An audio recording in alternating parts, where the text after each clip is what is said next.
అందరికీ నమస్తే. ఎలా ఉన్నారు? అయితే ఈరోజు ఒక విషయం తెలిసిందండి. నాకు కొత్తగా ఉంది, కొంత హాస్యాస్పదంగా ఉంది.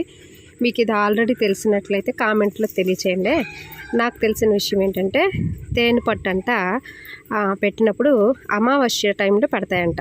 ఇవి అమావాస్యకి పెట్టుకొని మరలా అమావాస్య వచ్చేసరికి అంటే 1 మంత్ అనుకోండి. ఎవ్రీ మంత్ అమావాస్య వస్తుంది కదా, ఆ 1 మంత్ గ్యాప్లో ఇవి పూర్తిగా తేనెగా కన్వర్ట్ అవుతాయంట. అంటే లోపల చేసుకుంటాయి తేనెని. అది కానీ మనమాట ఆ సమయానికి రిమూవ్ చేయకపోతే తిరిగి తాగేస్తాయంట అవే.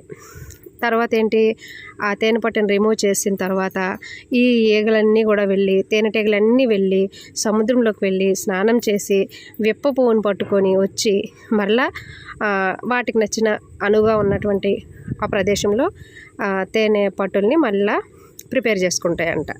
ఇది కొంత హాస్యాస్పదంగా ఉంది.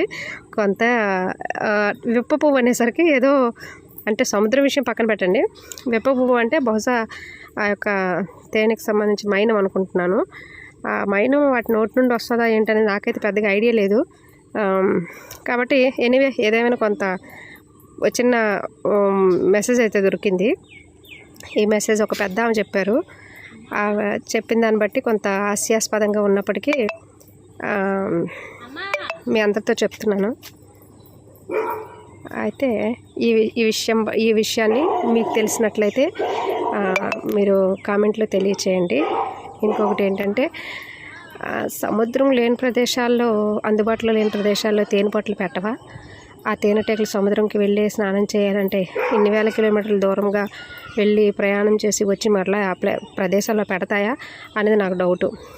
మీకు ఎవరికైనా ఈ డౌట్ చెలరేగిందా? ఇదేదో డౌట్ఫుల్గానే ఉంది. ఏది ఏమైనప్పటికీ కూడా కొంత కామెడీ అనుకోవచ్చు, కొంత నిజం అనుకోవచ్చు. ఏది ఏమైనా సరే తిరిగి తాగేస్తాయి అన్నదైతే నిజమే. అవి ఈ 1 మంత్ గ్యాప్లోనే తీసేయాలి, 1 మంత్ గ్యాప్లోనే పెట్టుకుంటాయి అన్నది కూడా కొంతవరకు నిజమే అనుకుంటున్నాను. ఈ సముద్రం విషయమే నాకు కొంచెం విప్ప పువ్వు సముద్రం అనేది కొంచెం నాకు హాస్యాస్పదంగా ఉంది. ఎవరికైనా తెలిసినట్లయితే కామెంట్లో తెలియచేయండి. ఓకేనా? Thank you.